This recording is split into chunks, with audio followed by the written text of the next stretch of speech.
Gautama Buda, o fundador do budismo, viveu no norte da Índia no 6º século a.C. Seu nome pessoal era Siddhartha e seu nome de família era Gautama. Ele foi chamado de Buda após ter atingido a iluminação e realizado a verdade última. Buda significa desperto ou iluminado. Ele se chamava de Tathagata, enquanto que seus seguidores o chamavam de Bhagawa, o bem-aventurado. Outros se referiam a ele como Gautama ou Sakyamuni. Ele nasceu como um príncipe que parecia ter tudo. Teve uma criação luxuosa e sua família era de uma descendência pura de ambos os lados. Ele era o herdeiro do trono, extremamente belo, inspirador de confiança, majestoso e dotado de uma bela compleição e uma presença refinada. Aos 16 anos, casou-se com sua prima Yashodhara, majestosa, serena e plena de dignidade e graça. Apesar de tudo isso, o príncipe Siddhartha se sentia preso no luxo, como um pássaro em uma gaiola de ouro. Durante as suas visitas fora do palácio, ele viu aquilo que foi conhecido como os 4 sinais. Isso é, um homem velho, um homem doente, um homem morto e um santo recluso. Quando viu os sinais um após o outro, a compreensão veio a ele de que a vida está sujeita ao envelhecimento e à morte. Ele perguntou: qual o reino da vida no qual não há nem velhice nem morte? O sinal do recluso que estava calmo por ter abandonado a ânsia pela vida material deu a ele que a indicação do primeiro passo em sua procura pela verdade deveria ser a renúncia. Isso significava compreender que as posses materiais não poderiam trazer a felicidade última que as pessoas ansiavam. Determinado a encontrar o caminho para fora desses sofrimentos universais, ele decidiu abandonar o lar e encontrar a cura não só para si mesmo, mas para toda a humanidade. Uma noite, aos 29 anos, com um silencioso adeus, ele se despediu de sua esposa e filho que dormiam. Selou seu grande cavalo branco e se dirigiu para a floresta. Sua renúncia sem precedentes na história. Ele abandonou no auge de sua juventude os prazeres em troca das dificuldades. Seguiu da segurança da vida material para as austeridades, de uma posição de riqueza e poder para aquela de uma seta errante, que se abrigava em cavernas e florestas, somente com seu manto esfarrapado como única proteção contra o sol escaldante, a chuva e os ventos do inverno. Ele renunciou à sua posição de riqueza, promessas de prestígio e poder, e uma vida repleta de amor e esperança, em troca da busca pela verdade, a qual ninguém havia encontrado, embora muitos na Índia a tivessem procurado por milhares de anos.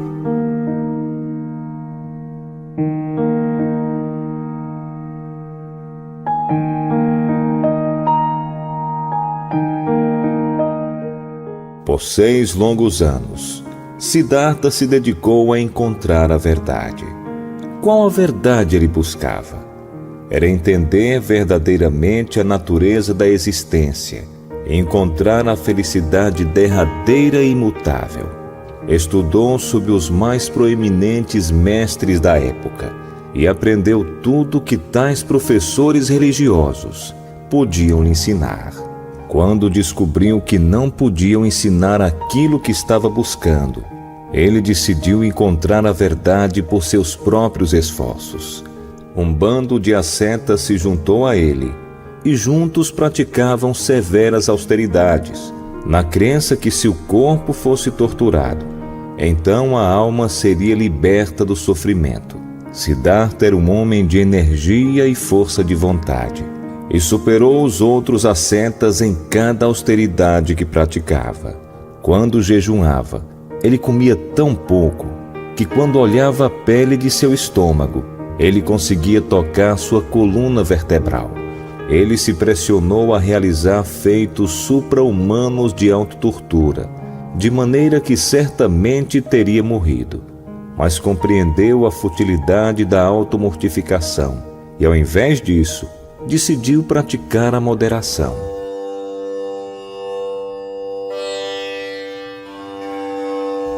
Na noite de lua cheia, no mês de Vessaka, ele se sentou sobre a árvore Bodhi, em Gaia, imerso em profunda meditação.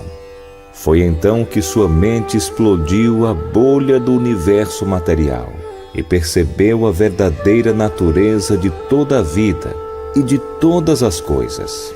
Com a idade de 35 anos, ele se transformou de um buscador sincero pela verdade em um Buda, o iluminado. Por quase meio século depois da iluminação, o Buda andou pelas estradas poeirentas da Índia ensinando o Dharma, de forma que aqueles que ouvissem e praticassem viessem a ser enobrecidos e livres.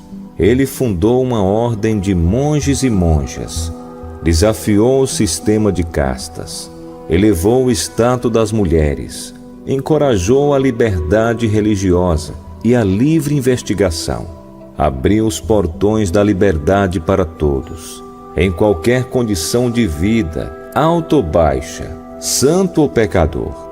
Enobreceu as vidas de criminosos como Angulimala e de cortesãs como Ambapali.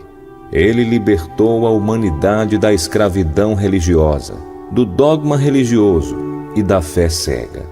Ele atingiu o ápice em sabedoria e inteligência. Cada problema foi analisado em suas partes constituintes, e então foram reajuntadas na ordem lógica, com o significado tornando claro. Ninguém podia derrotá-lo no diálogo. Um professor inigualável mesmo nos dias de hoje. Ele ainda é o mais proeminente analista da mente e dos fenômenos.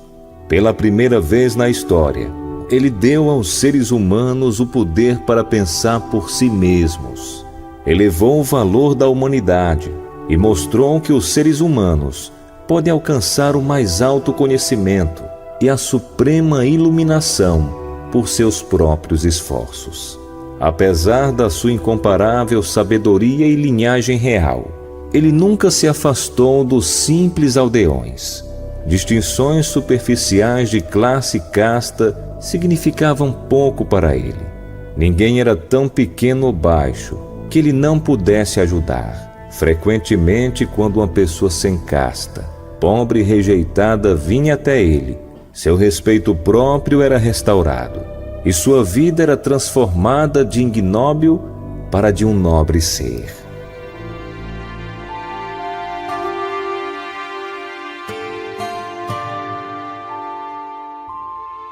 O Buda era pleno de compaixão, karuna, e sabedoria, panya, conhecedor do como e do que ensinar aos indivíduos de acordo com seu nível de entendimento.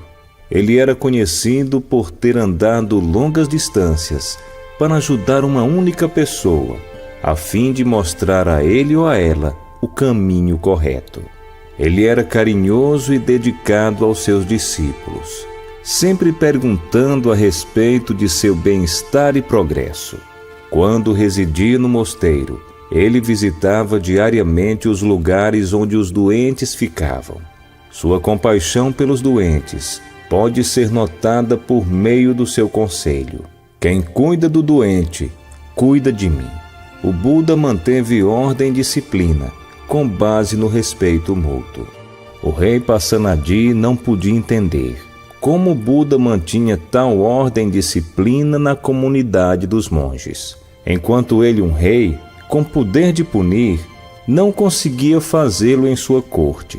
O método do Buda era o de fazer com que as pessoas agissem a partir de um entendimento interior, ao invés de fazê-las se comportar pela imposição de leis e ameaçá-las com punições. Muitos poderes milagrosos foram atribuídos a ele, mas ele não considerava qualquer tipo de poder sobrenatural algo de importância. Para ele, o maior milagre era explicar a verdade e tornar uma pessoa cruel em alguém bondoso por meio da compreensão. Um professor com profunda compaixão. Ele sentia o sofrimento humano e estava determinado a libertar as pessoas de seus grilhões por meio de um sistema racional de pensamento e um modo de vida. Buda não afirmava ter criado condições mundanas, os fenômenos universais ou a lei universal que chamamos de Dharma. Embora descrito como Lokavidu, o conhecedor dos mundos, ele não era considerado o exclusivo guardião da lei universal. Ele livremente reconhecia que o Dharma, juntamente com o funcionamento do cosmos, é atemporal, não tem criador e é independente no seu sentido absoluto. Cada coisa condicionada que existe no cosmos é sujeita à operação do Dharma. O que o Buda fez, como todos os outros Budas antes dele, foi redescobrir a verdade infalível e torná-la conhecida pela humanidade.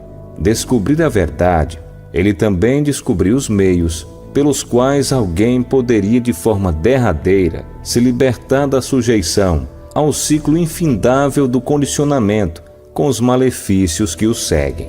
No Três Maiores Homens da História, H.G. Wells declara: no Buda se vê claramente um homem simples, devoto, solitário, lutando pela luz, uma personalidade humana vivida, não um mito. Ele também deixou uma mensagem universal à humanidade.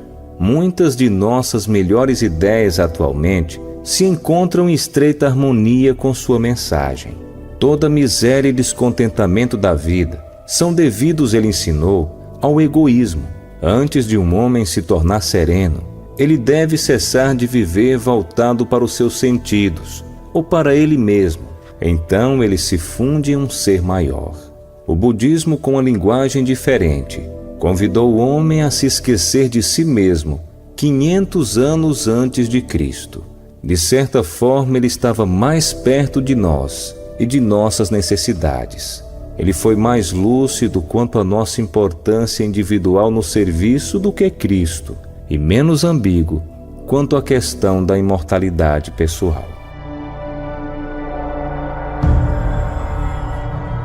Após 45 anos de ministério, o Buda faleceu.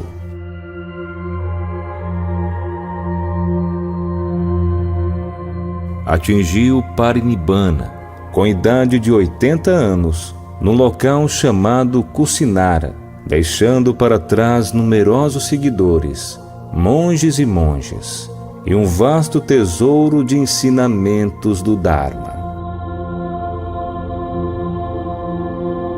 O impacto do seu grande amor e dedicação ainda hoje é sentido.